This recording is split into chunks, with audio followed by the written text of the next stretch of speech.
Program regionalny skupia w sobie dwa fundusze: Europejski Fundusz Rozwoju Regionalnego oraz Europejski Fundusz Społeczny. Daje więc możliwość finansowania projektów infrastrukturalnych, ale też społeczno-edukacyjnych. To szansa dla samorządów, przedsiębiorców, naukowców, jak i instytucji rynku pracy, placówek edukacyjnych, podmiotów ekonomii społecznej czy organizacji pozarządowych. Kwoty ryczałtowe to tak zwana uproszczona metoda rozliczania wydatków, możliwa do zastosowania w ramach projektów finansowanych z Europejskiego Funduszu Społecznego. W przypadku projektów, w których wartość wkładu publicznego, to znaczy środków publicznych pochodzących zarówno z dofinansowania, jak i z wkładu własnego, nie przekracza wyrażonej w polskich złotych równowartości 100 000 euro, zastosowanie kwot ryczałtowych jest obligatoryjne. W przypadku projektów, w których wartość wkładu publicznego jest równa lub przekracza równowartość kwoty 100 000 euro, możliwe jest stosowanie tzw. mieszanego systemu rozliczeń. Oznacza to, że dany projekt może być rozliczany zarówno za pomocą różnych metod uproszczonych, np. kwot ryczałtowych, jak również za pomocą rzeczywiście poniesionych wydatków. Bardzo istotną kwestią w tym momencie jest zwrócenie uwagi, czy w projekcie nie występuje podwójne finansowanie tych samych wydatków. Stosowanie metody rozliczania wydatków na podstawie kwot ryczałtowych możliwe jest w oparciu o szczegółowy budżet projektu, określony przez beneficjenta i zatwierdzony przez właściwą instytucję będącą stroną umowy. Kwotą ryczałtową jest zatem określona w umowie o dofinansowanie kwota uzgodniona na etapie zatwierdzania wniosku o dofinansowanie projektu za wykonanie określonego w projekcie zadania bądź zadań. Kwota ta obejmuje tylko i wyłącznie koszty bezpośrednie.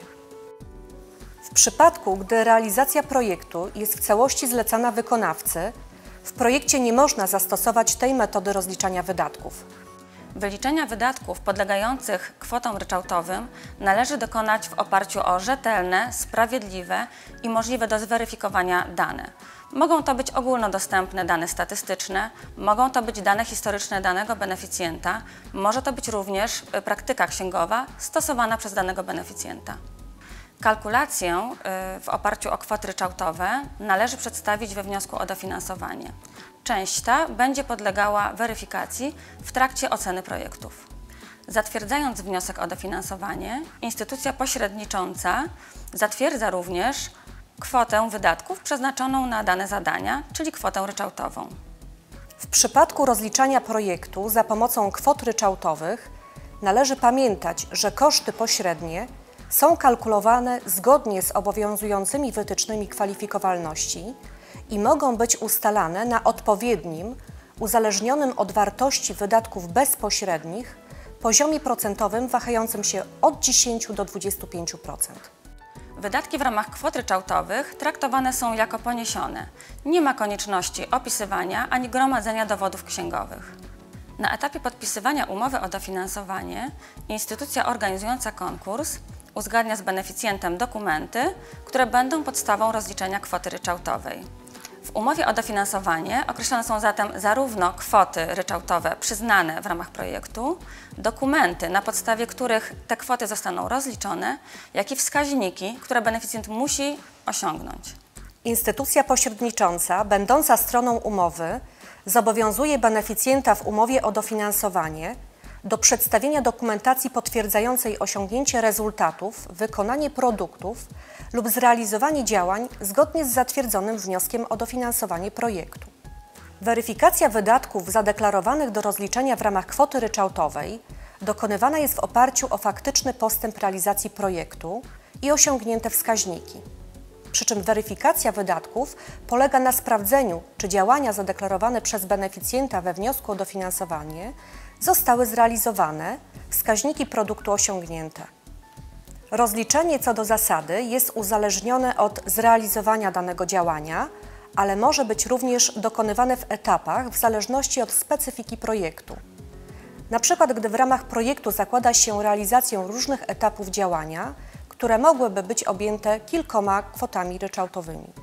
W przypadku niezrealizowania założonych w umowie o dofinansowanie wskaźników produktu lub rezultatu, płatności ulegają odpowiedniemu obniżeniu.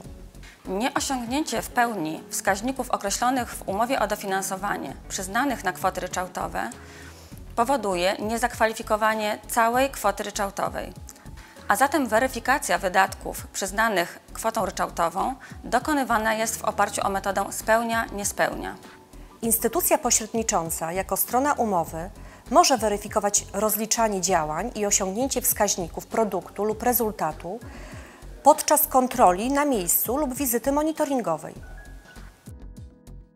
Jakie zagadnienia nie dotyczą kwot ryczałtowych?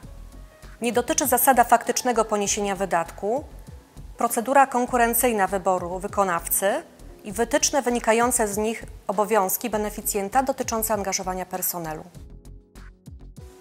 Potencjalna ocena kwalifikowalności wydatków dokonywana jest na etapie wyboru wniosku o dofinansowanie, natomiast potwierdzenie kwalifikowalności dokonywane jest podczas realizacji projektu, na etapie weryfikacji wniosków o płatność przedkładanych przez beneficjenta, to jest podczas tzw. kontroli administracyjnej, a także kontroli w miejscu realizacji projektu bądź w siedzibie beneficjenta, zarówno kontroli doraźnych, jak i na zakończenie realizacji projektu.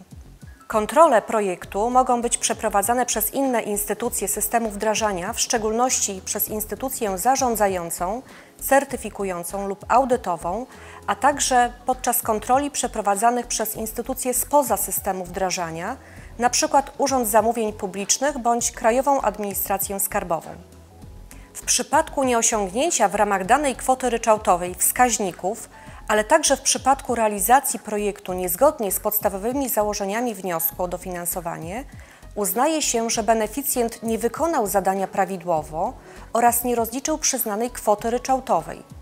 W takim przypadku nie stosuje się reguły proporcjonalności. Wówczas uznaje się za wydatek niekwalifikowalny całą wartość kwoty przyznanej na wykonanie danego zadania. W zakresie wskaźników innych niż wymienione w umowie o dofinansowanie, a określonych we wniosku, stosuje się regułę proporcjonalności. W szczególnie uzasadnionych przypadkach wskaźniki określone w umowie o dofinansowanie mogą podlegać zmianom. Zmiany wskaźników określonych w umowie o dofinansowanie są możliwe tylko i wyłącznie za zgodą instytucji pośredniczącej. Muszą być one zgłoszone pisemnie przez beneficjenta za pośrednictwem systemu MEWA 2.0 bądź systemu SL 2014. Dofinansowanie w ramach projektu wypłacane jest w formie zaliczki w wysokości określonej w harmonogramie płatności stanowiącym jeden z załączników do umowy. Beneficjent sporządza harmonogram płatności w porozumieniu z instytucją pośredniczącą, uwzględniając przy tym, że wysokość transzy zaliczki na dany okres nie przekracza środków niezbędnych do prawidłowej realizacji danego etapu projektu. Pierwsza transza dofinansowania przekazywana jest w wysokości i terminie określonym w harmonogramie płatności na podstawie złożonego w systemie SL 2014 wniosku o zaliczkę oraz pod warunkiem wniesienia zabezpieczenia. Warunek wniesienia zabezpieczenia nie dotyczy podmiotów zaliczanych do sektora finansów publicznych. Kolejne zaś transze dofinansowania przekazywane są po zatwierdzeniu wniosku o płatność, w którym beneficjent oświadczył, że wydatkował co najmniej 70% łącznej kwoty otrzymanych transz dofinansowania. Należy podkreślić, że beneficjent, wnioskując o kolejną transzę, oświadcza we wniosku o płatność o kwocie poniesionych w ramach projektu wydatków bezpośrednich i pośrednich w związku z realizacją kwot ryczałtowych oraz informuje o przebiegu postępu rzeczowego projektu. W ramach Europejskiego Funduszu Społecznego wnioski o płatność rozliczające kwoty ryczałtowe składane są nie rzadziej niż raz na 3 miesiące i zgodnie z harmonogramem płatności. Jeżeli w danym okresie rozliczeniowym nie zostało ukończone żadne z zadań ryczałtowych, należy złożyć tylko wniosek sprawozdawczy. W takim wniosku należy w postępie rzeczowym opisać działania i wskaźniki zrealizowane w okresie sprawozdawczym. Zadanie finansowo można rozliczyć tylko wówczas, kiedy zostanie w pełni zrealizowane. Wówczas do wniosku rozliczającego należy za pośrednictwem systemu SL 2014 dołączyć dokumenty niezbędne do rozliczenia danego zadania czy danej kwoty ryczałtowej przyznanej na to zadanie. Wydatki objęte cross-financingiem, wydatki przeznaczone na zakup środków trwałych oraz wydatki objęte innymi limitami określonymi w umowie o dofinansowanie i w wytycznych są przez beneficjenta wykazywane we wniosku o płatność do wartości określonej w umowie o dofinansowanie. Beneficjent może dokonywać zmian w projekcie pod warunkiem ich zgłoszenia do instytucji pośredniczącej nie później niż na 1 miesiąc przed planowanym zakończeniem realizacji projektu. W przypadku planowania takich zmian beneficjent zobowiązany jest poinformować instytucję pośredniczącą i uzyskać jej zgodę. Bardzo istotne jest to, że zmiany nie mogą dotyczyć zwiększenia kwot ryczałtowych przyznanych w ramach projektu. W przypadku, gdy wniosek o dofinansowanie projektu przewiduje trwałość projektu lub rezultatów, beneficjent po okresie realizacji projektu jest zobowiązany do przedkładania do instytucji pośredniczącej na koniec każdego kwartału kalendarzowego dokumentów potwierdzających zachowanie trwałości projektu lub rezultatów. Całość korespondencji związanej z realizacją projektu odbywa się za pośrednictwem dwóch systemów: MEWA 2.0 oraz systemu SL 2014.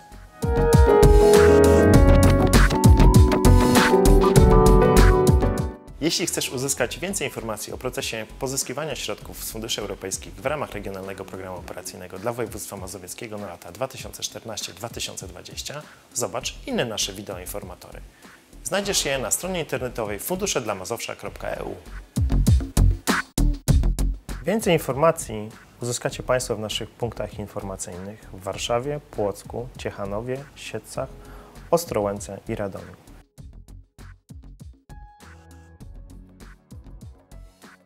Nie zapomnijcie też o naszej stronie internetowej funduszedlamazowsza.eu.